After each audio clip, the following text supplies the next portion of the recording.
Hey guys, Sandy here, and today I am using one of these 8x10 ready-to-frame art prints from My Mind's Eye out of the Sugar Plum collection.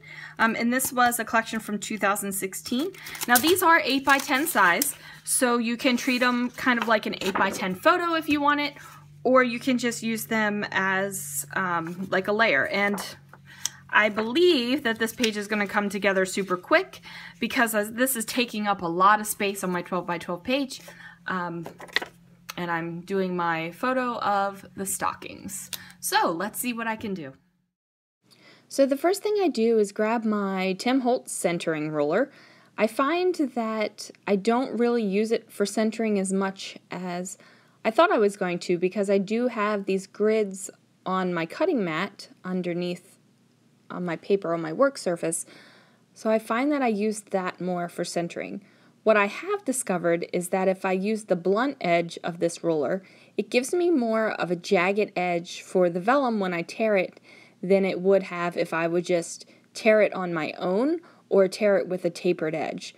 So it gives me just a little bit more texture and a little bit more bumpiness around the edge of my vellum, and that's what I want it to go for this particular layout. Now I'm getting ready to sew my 8x10 art print from My Mind's Eye onto my vellum, and I take it over to my sewing machine, and I don't have you guys watch me sew, but it doesn't turn out that perfect. So I have a really nice sewing machine.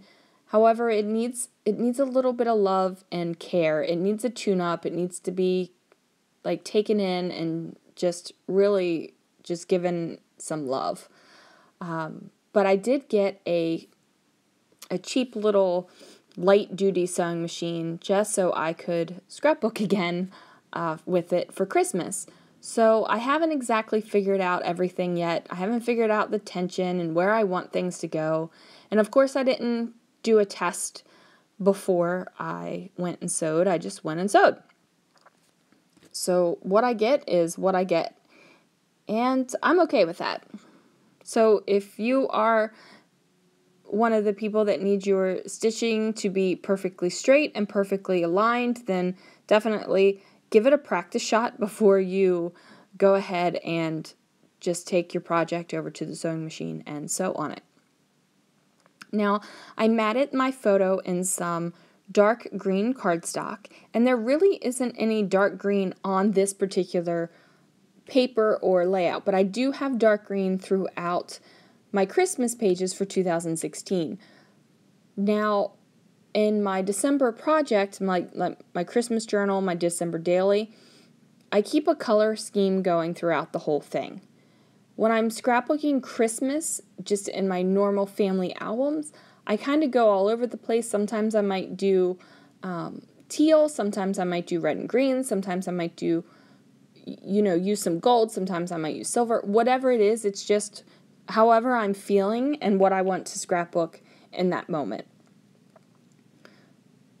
So I'm going through my Christmas stash, which I had to pull back out because I put everything away after I finished that December daily project. Not knowing that I needed to finish my 2016 Christmas photos. But I'm going to get these done because I want 2016 to be finished. I want to get the albums out of my scrapbook room and into the living room and our bookshelves where I keep all of our completed albums. And 2016's actually pretty epic. There's five or six albums. I mean, it's the biggest year I've had so far. So, we'll see. Anyway, I'm just going around, I'm flipping through my Christmas bits. I'm trying to find something fun to layer up over this photo.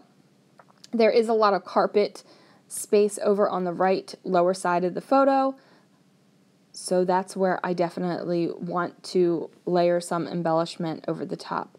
So I did find this banner, and I think this came in a Gossamer Blue kit. And then I pull out the sticker that says cheer, and that came on some Simple Stories stickers. And actually on this photo you can see some of the bookshelves, and they have some scrapbook albums in the background. So if you're so inclined, that's where the scrapbook albums are. They live on the bottom the bottom row of the bookshelves that go from one end of the living room to the other. Now I just go ahead and stick down that holly. I like just a little bit of something up there. I felt like the All Is Calm was lonely. Like it needed a little extra bit.